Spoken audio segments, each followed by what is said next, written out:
Salut à toutes et à tous, c'est Chamax, on se retrouve aujourd'hui pour le 28e épisode de Round the Book. Aujourd'hui on part direction le Grand Bleu avec La Malédiction de Catacombe Hill qui a été écrit par Charlotte Salter et qui est paru aux éditions Bayard.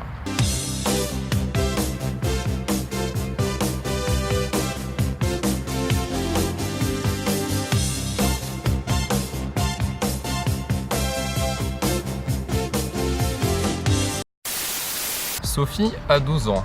Et surtout, Sophie est dans la mouise. Ses parents l'ont vendue afin de se payer un billet pour le nouveau continent, le lieu paradisiaque où tout le monde fuit depuis que la fièvre marine est apparue. Elle se retrouve alors sur Catacombe Hill, une île glauque et paumée, soyons honnêtes. En plus d'être dans un endroit pas très accueillant, elle se retrouve esclave de la cuirassée et de ses fils, Gale et Ralph, deux jumeaux cruels qu'elle devra apprendre à supporter. Heureusement pour elle, Caius, le serviteur en chef, est là pour l'aider au quotidien et lui donner les ficelles pour survivre sur ce caillou entouré d'eau. Rapidement, Cartwright, le neveu de cette famille de fous, vient en vacances avec un objectif bien précis: réussir à guérir le monde entier de l'épidémie de fièvre marine avec, à la clé, un billet de sortie pour notre héroïne. Il a besoin de Sophie pour réussir, mais de nombreuses rumeurs circulent à son sujet. Il serait responsable de la disparition des domestiques ayant travaillé ici. Qui Sophie doit-elle croire? Doit-elle réellement risquer sa vie pour retrouver des parents qui l'ont abandonnée contre un billet de bateau?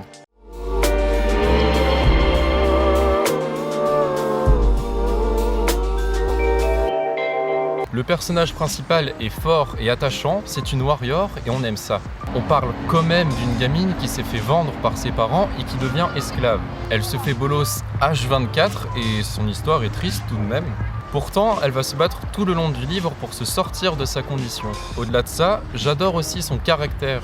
Elle est têtue, elle ne se laisse pas marcher dessus, elle n'hésite pas à se battre et à dire aux gens que c'est des gros cons. Rapidement, on a de l'empathie et de la pitié pour Sophie et on prie pour que son avenir devienne meilleur. On développe une vraie complicité, on se retrouve à vibrer avec elle au rythme de ses aventures. Bon, Sophie, je l'ai dit, je l'adore, mais elle n'est pas parfaite. En fait, il y a certains traits de caractère qui m'ont irrité pendant ma lecture. Tout d'abord, elle est trop gentille, elle pardonne assez facilement. Et ensuite, elle est un peu naïve et bon sang, pourquoi tout le temps les personnages féminins sont gentils et naïfs? Les personnages de façon générale sont tous intéressants, bon, sauf Cart, mais on y reviendra plus tard. Caius est génial, c'est un vieux qui a dédié sa vie à son métier et qui fait de son mieux pour alléger la tristesse de la vie de Sophie, quitte à se sacrifier pour elle. Les jumeaux, bien que ce soit des grosses raclures, sont géniaux aussi. Ce sont des enfants au passé tourmentés avec des parents qui ne les ont jamais vraiment aimés et qui n'ont jamais vraiment été là pour eux non plus, qui n'ont eu aucune relation sociale ni amie puisqu'ils vivent sur cette île paumée. Enfin bref, ils sont presque tous intéressants et complexes. Cart, parlons-en maintenant. Il est le cliché sur pattes du personnage masculin que je déteste. Vous savez, celui qui arrive comme une fleur avec son physique de brun ténébreux, qui souhaite sauver le monde depuis des années, mais qui a besoin de la gentille princesse pour devenir le héros adulé. En plus, là, il est militaire, ça lui donne un petit côté bad boy. Et il est mystérieux aussi. Ah là là, un homme mystérieux. Est-il gentil derrière sa carapace de fer ou bien est-ce une trace de crotte sur les toilettes? Putain de cliché de merde. Évidemment, ce côté mystérieux attire Sophie.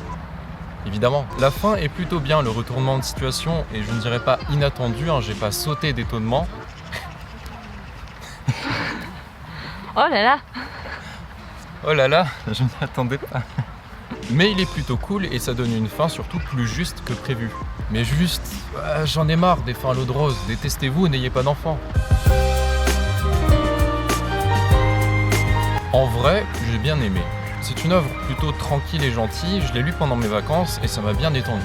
Le personnage principal, Sophie, est simple et émouvant. Ses aventures ne sont ni trop ennuyeuses ni trop irréalistes et l'univers dans lequel ça se passe, c'est le nôtre avec juste la bonne dose d'imaginaire.